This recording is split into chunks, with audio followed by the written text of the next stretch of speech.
ఆరాధన. ఈ గుళ్ళోని అణువణువులో మన పూర్వీకుల జ్ఞాపకాలున్నాయి. ఇక్కడ వీచే ప్రతి గాలిలో మన పూర్వీకులు ఈ లోకమంతా చల్లగా ఉండాలని చేసిన మంత్రఘోష ఇంకా వినిపిస్తూనే ఉంది. మేము ఈ సెంటిమెంట్లను కాపాడుకుంటారు, మన పూర్వీకుల సెంటిమెంట్లని మాత్రం నిలువునా కూల్చేసి రిసార్ట్లు కట్టాలా? ఎంత తేలిగ్గా చెప్పారు.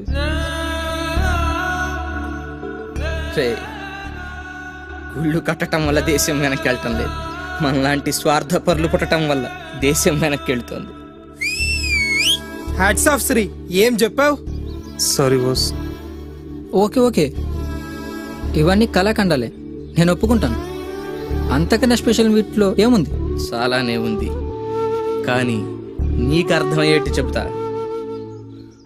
బాగా చూడు, ఇవి పవర్ జనరేటర్స్, ఇవి విండ్ జనరేటర్స్, ఇవి ట్రాన్స్మిషన్స్, ఇవి ట్రాన్స్ఫార్మర్స్, ఇవి ఎలక్ట్రిక్ పోల్స్, ఇవి సెల్ టవర్స్. ఇవి రూపుదిద్దుకోవటం మొదలై కేవలం 200 సంవత్సరాలు, కానీ లక్షల సంవత్సరాలకు ముందే సరిగ్గా ఇలాంటి ఆకారాలతో మన ఆలయాల విమాన గోపురాలు, గాలి గోపురాలు, ధ్వజస్తంభాలు నిర్మించబడ్డాయి.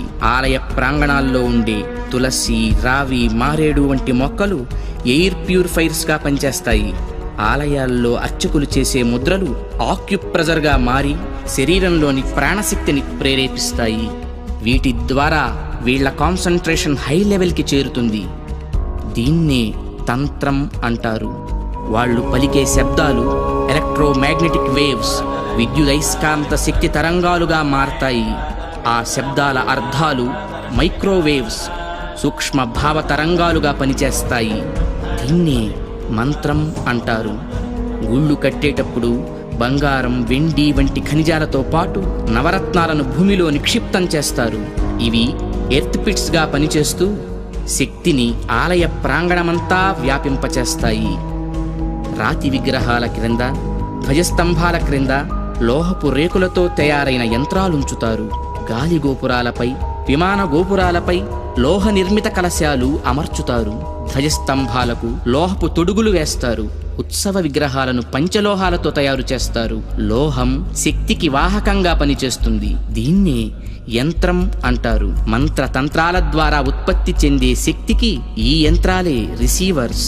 ఇక హైడ్రాలిక్ పవర్ స్టేషన్స్ లో లాగా ఆలయాల్లో జరిగే అభిషేకాల్లో కూడా ఎత్తు మీద నుంచి స్వామి విగ్రహం మీద నీరు పడుతుంది. దానివల్ల పొటెన్షియల్ ఎనర్జీ కైనటిక్ ఎనర్జీగా మారుతుంది. ఇలా మంత్ర, తంత్ర, యంత్ర ప్రక్రియలతో విశ్వవ్యాప్తంగా ఉన్న ఇంటర్నల్ ఎనర్జీని రిసీవ్ చేసుకొని అందరికీ అందించే కాస్మిక్ పవర్ స్టేషన్స్ మన ఆలయాలు. ఈ జనరేటర్ నుండి ఉత్పత్తి అయిన విద్యుత్తు ట్రాన్స్మిషన్స్ ద్వారా టెర్మినల్ స్టేషన్కి చేరి అక్కడి నుండి సబ్ ట్రాన్స్మిషన్స్ ద్వారా ఎలక్ట్రిక్ పోల్స్ సాయంతో లో వోల్టేజ్ ఇళ్లకు, హై వోల్టేజ్ ఫ్యాక్టరీలకు అందుతుంది. సరిగ్గా ఈ జనరేటర్ లాగే గర్భగుడిలోకి చేరిన శక్తి అంతరాలయమంతా ప్రసరించి పరివార దేవతల ద్వారా విస్తరించి ఎలక్ట్రిక్ పోల్స్ వంటి ధ్వజస్తంభాల సాయంతో సామాన్యుల నుంచి మహాభక్తుల దాకా వాళ్ళ స్థాయికి తగ్గట్టు అందరికీ అందుతుంది. అందుకే గుళ్ళకి వెళ్లే భక్తులు ప్రశాంతతను పొందుతున్నారు, గ్రహణ శక్తిని పెంపొందించుకుంటున్నారు. ఆ శక్తితోనే సమస్యలను పోగొట్టుకోగలుగుతున్నారు. అంటే అర్చకులు ఎలక్ట్రీషియన్సా? యా. అంటే మీరు చదివింది సైన్సా? Common sense. అందుకే గుండె పని చేస్తున్నంత కాలం దేహం బాగుంటుంది, గుడి పని చేస్తున్నంత వరకు దేశం బాగుంటుంది. నవ్య చైతన్య జీవనానికి అంకురార్పణ, భవ్య సౌజన్య భావాల సంతర్పణ, ఆలయాల అవతరణ, ఆలయాల అవతరణ.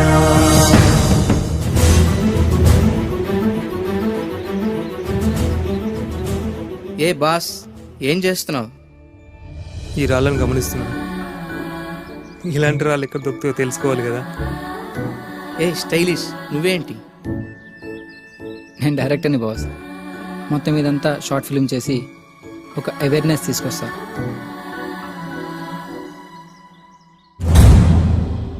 మనం ఫండ్స్ కలెక్ట్ చేద్దాం, ఈ ఆలయాన్ని పునర్నిర్మిద్దాం. కుటిల సంకుచిత తత్వాలపై మహత్వ పవిత్ర జలాల ప్రోక్షణ మనకు మనమే చేసే పరిరక్షణ భావితరాల సంరక్షణ ఆలయాల అవతరణ ఆలయాల అవతరణ. థ్యాంక్స్ రా, నువ్వు ఈరోజు ఇక్కడ తీసుకురాకుంటే నా లైఫ్కి అర్థం ఉండే కాదు. నిజంగా చాలా చాలా విలువైన స్థలాన్ని తీసుకోవచ్చు. Thank you so much. అవును, శ్రీ ఎక్కడ? శ్రీ శ్రీ శ్రీ శ్రీ శ్రీ ఇటు ఎవరైనా వచ్చారా? ఎక్స్క్యూజ్ మీ, మీరు ఇక్కడ రెడ్ కలర్ డ్రెస్ వేసుకొని ఒక బొట్టు పెట్టుకునే వ్యక్తిని మీరేమైనా చూసారా? లేదే, అసలు ఎందుకు వచ్చింది? మీ నలుగురే కదా. రేయ్, అంటే శ్రీ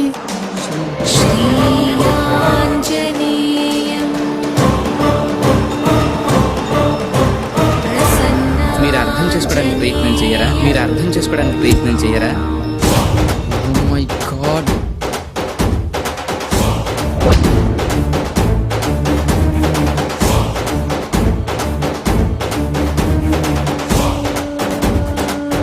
రేయ్, దేవాలయో రక్షతి రక్షితః. ఆలయాన్ని జాగ్రత్తగా చూసుకోండి, ఆలయాలే మిమ్మల్ని రక్షిస్తాయి. శ్రీ దేవాలయో రక్షతి రక్షితః.